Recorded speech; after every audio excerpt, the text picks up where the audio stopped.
जय हिंद दोस्तों, स्वागत है आपका आपके अपने यूट्यूब चैनल में। दोस्तों, इस वीडियो में हम बात करने वाले हैं वैद्युत आवेश तथा क्षेत्र के बारे में।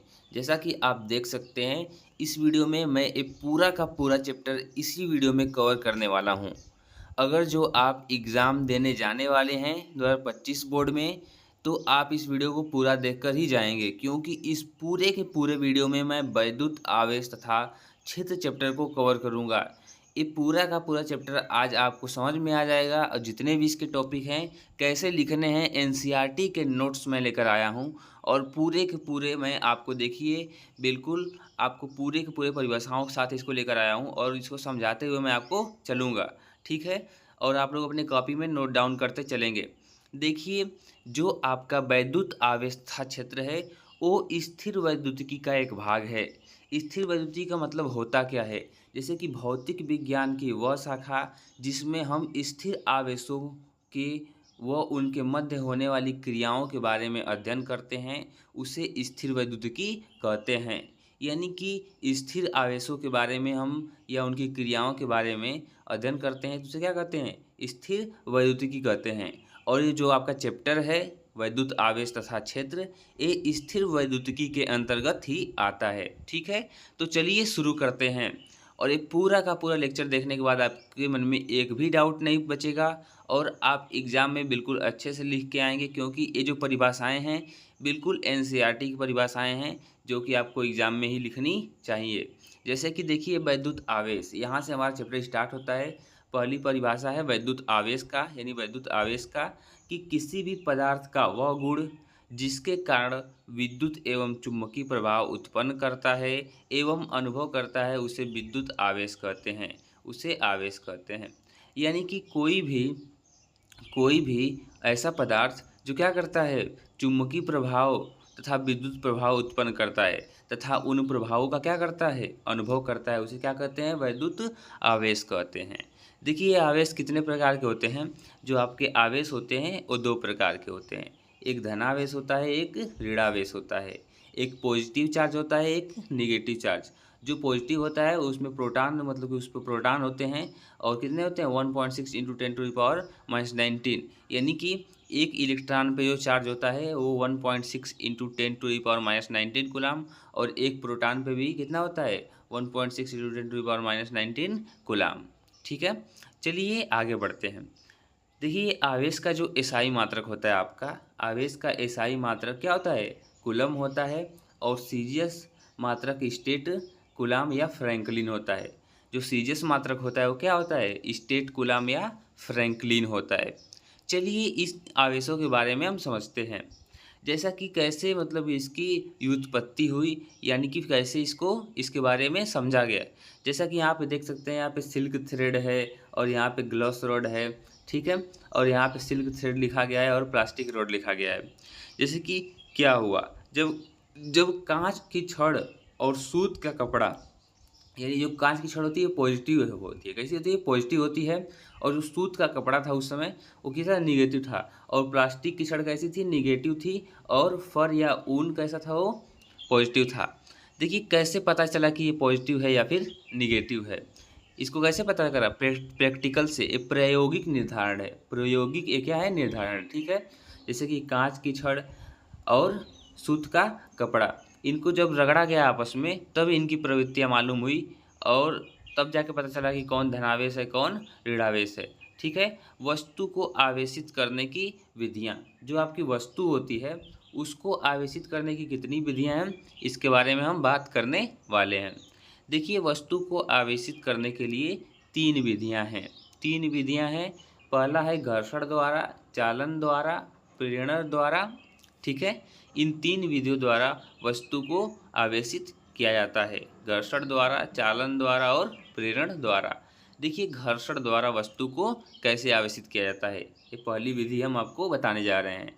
जब किसी वस्तु को दूसरी वस्तु से रगड़ा जाता है, तो हमारे द्वारा किया गया कार्य ऊष्मा में परिवर्तित हो जाता है, जिसके कारण इलेक्ट्रॉन एक वस्तु से निकलते हैं, वह धन आवेशित, एवं जिस वस्तु में इलेक्ट्रॉन चले जाते हैं वो ऋण आवेशित हो जाती है। यानी कुल मिलाकर यह कहना चाहता है कि जैसे कि आपके जो दो ऑब्जेक्ट हैं, अगर जो आप दो ऑब्जेक्ट को आपस में रगड़ते हैं तो क्या होता है, एक ऑब्जेक्ट से दूसरे ऑब्जेक्ट में इलेक्ट्रॉन क्या होते हैं, ट्रांसफ़र होने लगते हैं और वस्तु कैसी हो जाती है, ऋणावेशित हो जाती है। यानी जिस वस्तु पे इलेक्ट्रॉन जाता है वो वस्तु ऋणावेशित हो जाती है। ठीक है, चलिए देखते हैं, घर्षण द्वारा हो गया। अब देखिए समझते हैं इसको कि जब कांच की छड़ को सूत के कपड़े से रगड़ा जाता है तो कांच की छड़ धनावेशित एवं सूत का कपड़ा ऋणावेशित हो जाता है। यानी कि जो आपकी कांच की छड़ होती है वो धनावेशित हो जाती है और जो सूत का कपड़ा होता है वो ऋणावेशित हो जाता है। क्यों? क्योंकि जो आपकी कांच की छड़ है उससे इलेक्ट्रॉन निकलकर सूत के कपड़े पे चले जाते हैं, सूत के कपड़े पे चले जाते हैं। ठीक है, ये आपके एनसीईआरटी वाइज है। देखिए बहुत लोग चैप्टर पहले से स्टार्ट कर देते हैं कूलाम के नियम से, लेकिन इन सब बातों को जानना ज़रूरी है क्योंकि ये एनसीईआरटी जोन से आपके लिए गए हैं, तो इनको भी आप याद रखेंगे। जब प्लास्टिक अथवा एबोनाइट की छड़ को ऊनी कपड़े से रगड़ा जाता है तो प्लास्टिक अथवा एबोनाइट की छड़ ऋण आवेशित एवं धन आवेशित हो जाती है। यानी कि जब प्लास्टिक तथा एबोनाइट की छड़ को क्या कहता है, ऊन के कपड़े से रगड़ा जाता है तो प्लास्टिक अथवा एबोनाइट की छड़ ऋण आवेशित हो जाती है एवं धनावेशित हो जाती है। यानी इसमें भी क्या होता है, इलेक्ट्रॉन का ट्रांसफ़र हो जाता है। जिस पे इलेक्ट्रॉन का ट्रांसफ़र होता है वो ऋणावेशित हो जाती है और जिसके द्वारा होता है वो धनावेशित हो जाता है। ठीक है, अब चालन द्वारा समझते हैं, जो दूसरी विधि है आपकी चालन। ठीक है, चालन में क्या होता है, यहाँ पे आप देख सकते हैं कि यहाँ पे दो ऑब्जेक्ट क्या हैं, अचालक स्टैंड दो यहाँ पे रखे गए हैं। ठीक है, तो देखिए इसकी परिभाषा से हम इसको समझते हैं कि जब किसी आवेशित वस्तु को किसी अनावेशित वस्तु के संपर्क में लाया जाता है तो आवेशों का पुनः वितरण होता है एवं तब तक होता रहता है जब तक वस्तुओं में समान आवेश न आ जाए। ठीक है, कहने का मतलब है कि जब किसी अनावेशित, देखिए ये आवेशित वस्तु है और ये अनावेशित वस्तु है। जब किसी आवेशित वस्तु को अनावेशित वस्तु के पास लाया जाता है तो इलेक्ट्रॉनों का ट्रांसफ़र तब तक होता है जब तक कि दोनों पे बराबर इलेक्ट्रॉन न हो जाएं, जब तक कि दोनों पे बराबर आवेश न हो जाए। ठीक है, तो इसे क्या कहते हैं, चालन कहते हैं। ठीक है, कि जब किसी वस्तु को किसी अनावेशित वस्तु के संपर्क में लाया जाता है तो आवेशों का पुनः वितरण होता है एवं तब तक होता रहता है जब तक दोनों वस्तुओं में समान आवेश न आ जाए। चलिए समझते हैं प्रेरण द्वारा। प्रेरण द्वारा क्या होता है, जो आपका आवेशन होता है। ठीक है, यहाँ पे देखिए फिगर द्वारा आपको समझाने की कोशिश की गई है। ठीक है, चलिए फिगर को पहले परिभाषा समझते हैं, उसके बाद फिर फिगर को समझेंगे। देखिए दिया है कि जब किसी आवेशित वस्तु को अनावेशित वस्तु के निकट लाया जाता है तो अनावेशित वस्तु के निकट वाली सतह पर विपरीत आवेश एवं दूसरी वाली सतह पर समान आवेश आ जाते हैं। इस परिघटना को विद्युत प्रेरण कहते हैं। ठीक है, इस घटना क्या कहते हैं, विद्युत प्रेरण कहते हैं। जैसे कि आपके पास मान लीजिए दो आवेश दिए गए हैं, ऐसे दो आवेश दिए गए हैं। जैसे कि इसमें क्या है, इसमें पॉजिटिव और नेगेटिव दोनों चार्ज है और इधर से क्या किया गया है कि इधर से जो पॉजिटिव चार्ज है उसको लाया गया है। तो इसके कारण, इस पॉजिटिव चार्ज के कारण जो आपको दिख रहा है, इस पॉजिटिव चार्ज के कारण इस गोले पे जो निगेटिव है इधर आ गया है। क्यों आ गया है, क्योंकि वो पॉजिटिव क्या कर रहा है, उसको अपनी तरफ अट्रैक्ट कर रहा है। तो निगेटिव इधर इकट्ठा हो गया है और इसी पॉजिटिव कार्ड जो है प्लस है इधर रिपेल हो गया है, यानी कि इधर इकट्ठा हो गया है। इसे क्या कहते हैं, प्रेरण द्वारा आवेशन। यानी कि उसको बिना टच कराए क्या कर सकते हैं, आवेशित कर सकते हैं प्रेरण के द्वारा। ठीक है, देखिए अब आपका है स्वर्णपत्र विद्युतदर्शी। ये भी आपके एनसीईआरटी में एक प्रयोग दिया है जो आप घर पे भी बना सकते हैं। जो ये स्वर्णपत्र विद्युतदर्शी है इसको आप घर पे भी बना सकते हैं। इसके लिए आपको सिल्वर फॉइल की ज़रूरत पड़ेगी। सिल्वर फॉइल आप जानते हैं, जो मार्केट में आपको आसानी से मिल जाएगा सिल्वर फॉइल, उसका आप प्रयोग करके इस स्वर्णपत्र विद्युतदर्शी को बना सकते हैं। इसका यूज़ क्या होता है, चलिए उसको समझते हैं। एक ऐसा यंत्र है जिसके द्वारा यह पता लगाया जा सकता है कि वस्तु आवेशित है अथवा निरावेशित है। यदि आवेशित है तो इस पर कौन सा आवेश है। ठीक है, देखिए इसमें देखिए एक आप ऐसे एक इमेजिन कीजिए कि क्या होता है। एक बोतल लीजिए, आपको मैं घर पे बनाने का तरीका बता रहा हूँ। एक बोतल लीजिए, इससे क्या कीजिए, जो कॉपर की वायर होती है या फिर जो एल्युमिनियम की वायर होती है, उसको ऐसे क्या कीजिए, अंदर एमिट कीजिए, यानी अंदर लाइए। और इसमें क्या कीजिए, 2 फॉइल जोड़ दीजिए, 2 फॉइल आप क्या कीजिए, जोड़ दीजिए ऐसे। और जैसे ही यहाँ पे आप किसी आवेशित वस्तु को लेकर आएँगे, इसको ढक दीजिए। जैसे ही किसी आवेशित वस्तु को आप यहाँ पे लेकर आएँगे, इस तार के पास, इस वायर के पास, तो ये क्या होगा, ये जो आपका सिल्वर फॉइल होगा वो फैल जाएगा। जैसे कि यहाँ पे आप देख सकते हैं फैला हुआ है। और जैसे ही आप इसे हटाएँगे क्या होगा, सिकुड़ जाएगा। जैसे कि यहाँ पे आप देख सकते हैं कि यह एक ऐसा यंत्र है जिसके द्वारा यह पता लगाया जा सकता है कि वस्तु आवेशित है अथवा निरावेशित है। यदि आवेशित है तो इस पे कौन सा चार्ज है। जैसे कि यहाँ पे देख सकते हैं कि इसमें धात्विक छड़ के मतलब कि इसमें धात्विक छड़ के सिरे पर एक प्लेट लगी होती है एवं दूसरे सिरे पर स्वर्ण की 2 पतली पत्तियां लगी होती हैं, जो आवेश प्राप्त करने के पश्चात फैल जाती हैं। यानी कि जो स्वर्ण की 2 पत्तियां लगी होती हैं, जो आवेश अगर जो यहाँ पे प्राप्त करेंगी तो क्या होंगी, फैल जाएंगी। क्या होंगी, फैल जाएंगी। ठीक है। और ऐसे हटाएंगे तो क्या होगी, सिकुड़ जाएगी। ये आपकी विद्युत दर्शी है। आप इसका एनसीईआरटी में भी चित्र देख सकते हैं। नेक्स्ट दिया है कि जब किसी आवेशित वस्तु को इसके संपर्क में लाया जाता है या निकट लाया जाता है तो स्वर्ण की पत्तियां फैल जाती हैं। क्या होती हैं, फैल जाती हैं। मैंने वही आपको ऊपर बताया। ठीक है। अब चलिए आवेशों के गुणधर्म के बारे में पढ़ते हैं। यहाँ से आपका मेन चैप्टर स्टार्ट होता है और आप लोग लगातार इस वन शॉट में बने रहेंगे, चाहे वीडियो कितनी भी लंबी क्यों ना हो जाए। ठीक है। देखिए आवेशों का क्या क्या गुणधर्म है। जो आवेशों की योज्यता, विद्युत आवेशों के वस्तु की गति की स्वतंत्रता, विद्युत आवेश संरक्षण, आवेशों का क्वांटमीकरण, इन चारों टॉपिक को हम अभी पढ़ेंगे इस नोट्स में। चलिए तो इसको क्या करते हैं, पढ़ते हैं। विद्युत आवेशों की योज्यता। पहले मैं आपको एक ओवरव्यू दे देता हूँ। योज्यता यानी कि वैद्युत आवेशों को जोड़ा जा सकता है। जो वैद्युत आवेश है संरक्षण मतलब कि यानी कि वैद्युत आवेश संरक्षित रहता है। आवेशों का क्वांटमीकरण यानी कि क्वांटाइजेशन ऑफ चार्ज, इन सभी चीज़ों के बारे में हम पढ़ने वाले हैं। तो चलिए शुरू करते हैं। विद्युत आवेशों की योज्यता। किसी भी निकाय पर उपस्थित कुल आवेश का मान सभी आवेशों के बीजगणितीय योग के बराबर होता है। किसी वस्तु पर 4 आवेश उपस्थित हैं, 4 आवेश उपस्थित हैं। पहला कौन सा है, +8q 3q -7q और +2q। बताइए उस वस्तु पर कुल कितना आवेश होगा। तो जितना भी आवेश वस्तु का बीजगणितीय योग के बराबर होगा, यानी इसे जोड़ा जा सकता है। तो यहाँ पे देखिए इसके चिन्हों के साथ इसको जोड़ा गया है। यहाँ पे आप देख सकते हैं कि वस्तु पर कुल आवेश, यहाँ पे +8q +3q -7q और +2q को डायरेक्ट जोड़ दिया गया है, जैसे बीजगणित में आप जोड़ते हैं प्लस माइनस करके। तो यहाँ पे 6q आया है। q का मान कितना आया है, 6 आया है। ठीक है।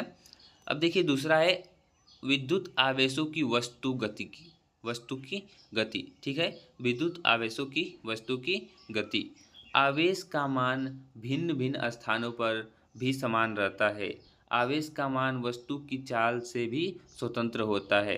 जैसा कि आपको पता होगा, जो आपका आवेश है वो क्या होता है, आवेश का मान वस्तु की चाल से भी स्वतंत्र होता है। जैसे कि आप कह सकते हैं कि आपका जो भार होता है, आपका जो मास होता है, वो आपकी चाल पे निर्भर करता है। वो आपकी क्या होता है, चाल पे निर्भर करता है। लेकिन जो आपका आवेश है वो आपके चाल या गति पे निर्भर नहीं करता है। अर्थात किसी विद्युत पर विद्युत आवेश का मान सभी दशाओं में समान बना रहता है, चाहे वो विराम अवस्था में हो, चाहे वो गति अवस्था में हो। ठीक है। चाहे वो विराम अवस्था में चाहे गति अवस्था में हो, उस पर जितने आवेश हैं उतने ही आवेश रहेंगे। ठीक है बच्चों।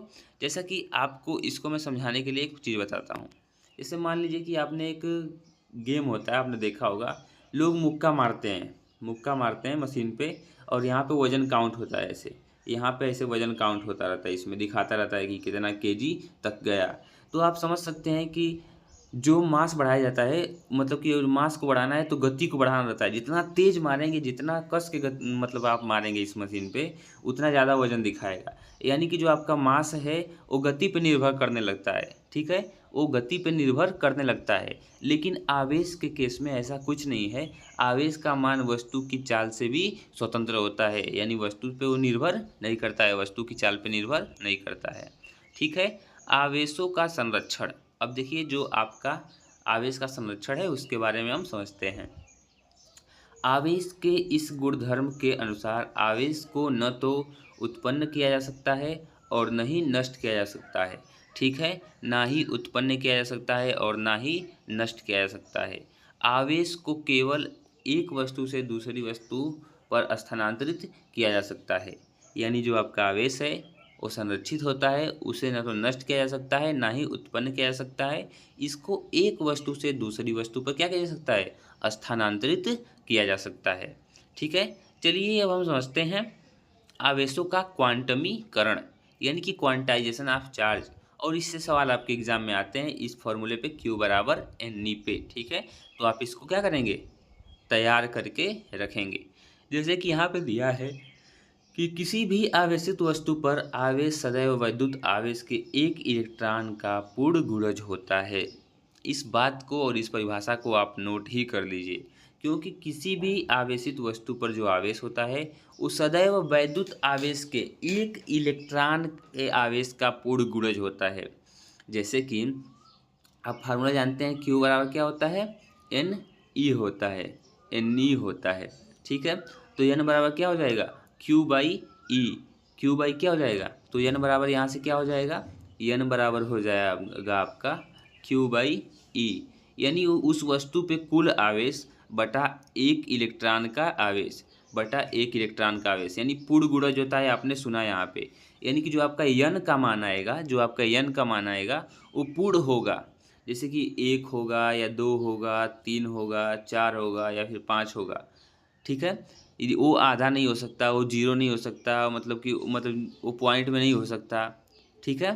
ठीक है, आप सबको बातें समझ में आई कि किसी भी आवेशित वस्तु पर आवेश सदैव वैद्युत आवेश के एक इलेक्ट्रॉन का पूर्ण गुणज होता है। जैसे कि वो नंबर्स ही आ सकते हैं 1 2 3 4 5 6 7 8 9 10, ये पूर्ण संख्या ही आए, मतलब कि जो प्राकृतिक आपकी संख्या होती है 1 से लेकर अनंत तक उतना ही आ सकता है। ये पॉइंट में नहीं आ सकता, ये भिन्न में नहीं आ सकता। इसीलिए बोला जा रहा है पूर्ण गुणज होता है, जो पूर्ण होता है बिल्कुल आपको एक नंबर प्राप्त होगा, 1 2 3 4 ऐसे प्राप्त होगा, ठीक है? इसलिए किसी वस्तु पर आवेश Q बराबर NE, जहाँ N एक पूर्णांक है और इलेक्ट्रॉन एक पर एक आवेश है, तो E बराबर 1.6 इंटू 10⁻⁻19 कूलम्ब, ठीक है? वस्तु से 10⁻19 इलेक्ट्रॉन निकल कर चले गए तो वस्तु पर कितना आवेश होगा? तो देखिए आपको यहाँ पे बताया गया है Q बराबर NE के फार्मूले पे आप ऐसे रखेंगे तो आपको मिल जाएगा, ठीक है? आपको मिल जाएगा कितने द्रव्यमान की क्षति हुई। अब समझते हैं कूलम्ब का नियम। कूलम्ब का नियम यानी कि लॉ ऑफ कूलम्ब, कूलम्ब के नियम के बारे में। दो स्थिर आवेशों के मध्य लगने वाला आकर्षण या प्रतिकर्षण बल का मान दोनों आवेशों के परिणामों के गुणनफल के समानुपाती तथा दोनों आवेशों के मध्य दूरी के वर्ग के व्युत्क्रमानुपाती होता है। यानी बोल रहा है कि दो स्थिर बिंदु आवेशों के मध्य लगने वाला आकर्षण या प्रतिकर्षण बल का मान कैसा कितना होता है? मान दोनों आवेशों के परिमाणों के गुणनफल के समानुपाती होता है। यानी जो Q1 Q2 का गुणनफल होता है वो किसके समानुपाती होता है? उनके बीच लगने वाले बल के क्या होता है? समानुपाती होता है। उनके बीच लगने वाले बल के क्या होता है? समानुपाती होता है। और साथ ही जो उनके दूरी का वर्ग होता है, उन आवेशों की दूरी का वर्ग होता है, वो क्या होता है? वैद्युत बल के व्युत्क्रमानुपाती होता है। यानी दूरी बढ़ाएंगे दूरी का वर्ग तो बल का मान क्या होगा? मतलब कि घटाएंगे दूरी तो बल का मान क्या होगा? बढ़ जाएगा, यानी व्युत्क्रमानुपाती होता है।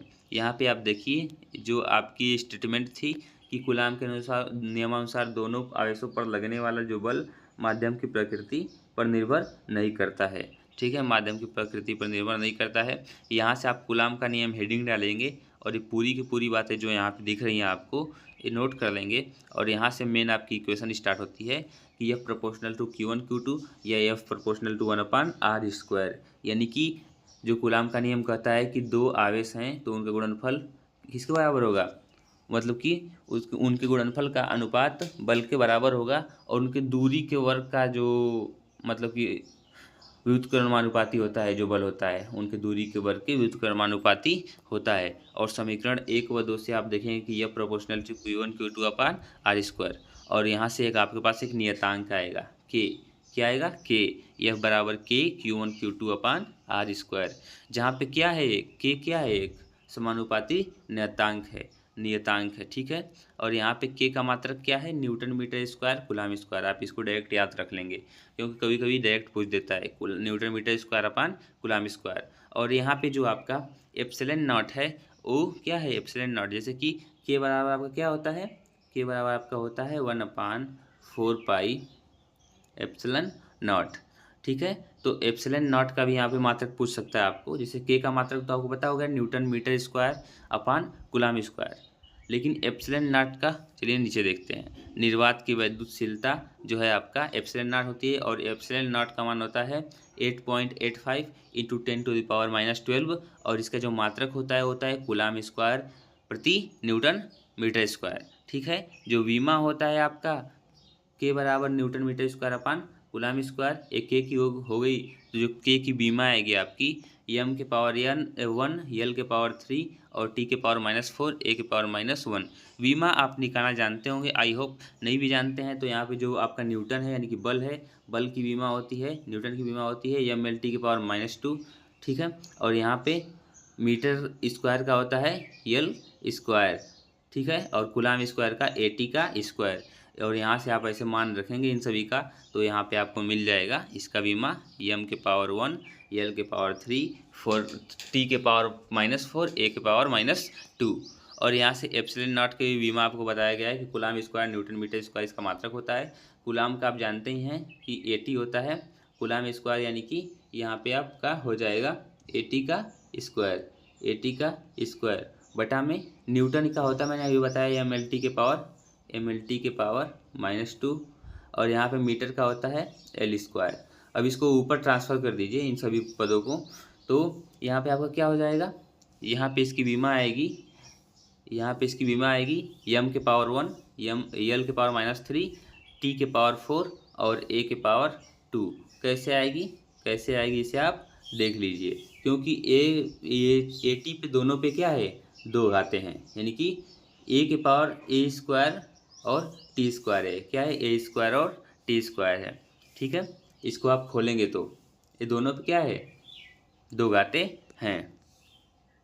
और यहाँ पे इसको आप ऊपर लेके जाएंगे तो m के पावर -1 हो जाएगा, l के पावर भी -1 हो जाएगा, और t के पावर क्या हो जाएगा, 4 हो जाएगा, क्योंकि ये प्लस हो जाएगा t ऊपर जाकर, और ये भी प्लस में 2 रहेगा, ये दोनों जुड़ जाएंगे तो t के पावर 4 और a के पावर यहाँ पे स्क्वायर रहेगा। इसको आप देख कर भी समझ सकते हैं, ठीक है। तो यहाँ पे आपकी थी कूलाम का नियम। इस पे देखिए दिया है कि 2 आवेश है यहाँ पे, एक है 5 माइक्रो कूलाम का, एक है 2 माइक्रो कूलाम का, और एक है 2 सेमी, इसके बीच की दूरी है। तो देखिए सेमी को पहले मीटर में चेंज कर लेंगे, 2 × 10⁻2 मीटर में चेंज किया गया है। और ये आपके कूलाम आवेश हैं, माइक्रो कूलाम आवेश हैं, तो इसमें गुणा कर दिया गया है 10⁻6 से। किस में चेंज करने के लिए, तो कूलाम में, ये माइक्रो कूलाम में दिया गया था लेकिन इसको कूलाम में चेंज करने के लिए कर दिया गया है, ठीक है। अब चलिए यह बराबर k Q1 Q2/r² वाले सूत्र पे इसको रखिए। k का मान होता है 9 × 10⁹ और 5 × 10⁻6 इसका मान, एक आवेश का मान, दूसरे आवेश का मान 2 × 10⁻6 से इसलिए गुणा किया गया है ताकि इसको कूलाम में चेंज किया जा सके। और जो दूरी थी आपकी वो सेंटीमीटर 2 सेंटीमीटर थी, लेकिन उसको भी मीटर में चेंज कर दिया गया है 10⁻2 से गुणा करके, और इसका स्क्वायर कर दिया गया है यहाँ पे, ठीक है, इसका स्क्वायर कर दिया गया है। और इस तरह मान रख के आपका जो आपका बल का मान आया है वो कितना आया है, 225 न्यूटन। 225 न्यूटन इसका फाइनल आंसर है। आप भी इस प्रश्न को एक बार ट्राई करेंगे। एक आपको 5 माइक्रो कूलाम का आवेश दिया है, एक 2 माइक्रो कूलाम का आवेश दिया है, बीच की दूरी 2 सेमी है, आपको इसके बीच कूलाम बल की गणना करनी है, ठीक है। कूलाम के नियम तक ही रहने देते हैं, इसके बाद नेक्स्ट मतलब कि जो आपका पार्ट है वो आपके ऊपर डिपेंड करेगा कि आएगा कि नहीं आएगा। अगर जो आपको वीडियो पसंद आई तो लाइक कर दीजिए, अपने दोस्तों के साथ शेयर कर दीजिए। नेक्स्ट पार्ट चाहिए तो कमेंट कीजिए, मैं नेक्स्ट पार्ट में पूरा का पूरा चैप्टर कवर कर दूँगा। और एग्ज़ाम आपके नज़दीक ही आ रहे हैं धीरे धीरे, तो आप आई होप आप मन लगा के क्या कर रहे होंगे, पढ़ रहे होंगे। और आप लोग देखिए पूरा का जो पूरा नोट्स है वो एनसीईआरटी से बनाया गया है, तो इस नोट्स को आप हल्के में नहीं लेंगे, इसको आप अच्छे से पढ़ेंगे।